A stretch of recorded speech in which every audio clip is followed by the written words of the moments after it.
اول میزه کار رو پهن میکنیم، سهم این لاشخور رو میذاریم کنار، ما رو نکشه سر غذا چون ازش بعید نیست.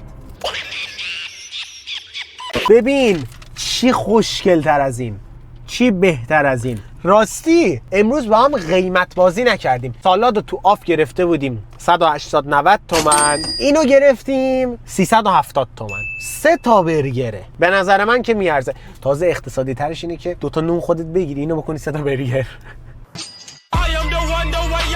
اول میخوایم بدون سس امتحان کنیم.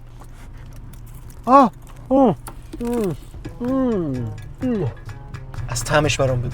چی بگم؟ طعمش معلوم نیست. چه بویی داره؟ وایسا ADHD دارم یه تیکه رو مخم. ای سهم تو رو بذارم این بغل. سهم تو بگیر آقا، بعدا نگین چیز نیستم. به نام نامی یزدان سهم او را میدهم. اینو میخوایم با سس بخوریم.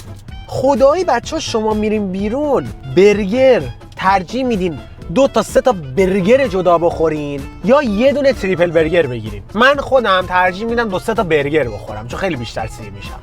هیچ وقتم اونقدر پول نداشتم که بتونم 2-3 تا تریپل برگر بگیرم، یعنی داشتم هیچ وقت بهش فکر نکردم.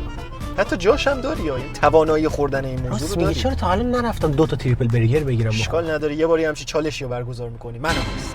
تو هم لاشخوری دنبال ماهیگیری یا KOBIA.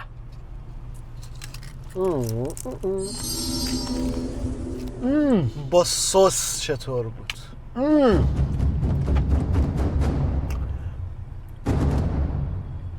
خیلی شوخی‌های سوسی دارم میکنم. مخصوصا یه چیزی بگم در نطفه خفه کردم. یه چیز جالب بهتون بگم بچه ها، ببین با این که تریپل برگره با این حال خیلی سبکه، خیلی سبکه. یعنی من میتونم 3 تا این کامل راحت بخورم و روش هم برم دسر بخورم. اگه لایک های این ویدیو به 10 تا لایک برسه حقوق 1 ماه ابراهیم رو میریم تریپل برگر میخوریم. به شرافتم قسم، حقوق 1 ماهش رو میریم تریپل برگر. شرافتت قسم میترکیم. خواهنگاه چقدر حقوق میگیری با این تورمی که ما داریم داداش؟ درسته میگی. 4 روز دیگه با حقوقت یه دونه برگر هم نمیتونی بخوریم. با سس سیر تا الان مایونز این رنگی بود فکر کردم سیره. بله. ایشالله هیچ وقت تو زندگیت سس سیر نباشی.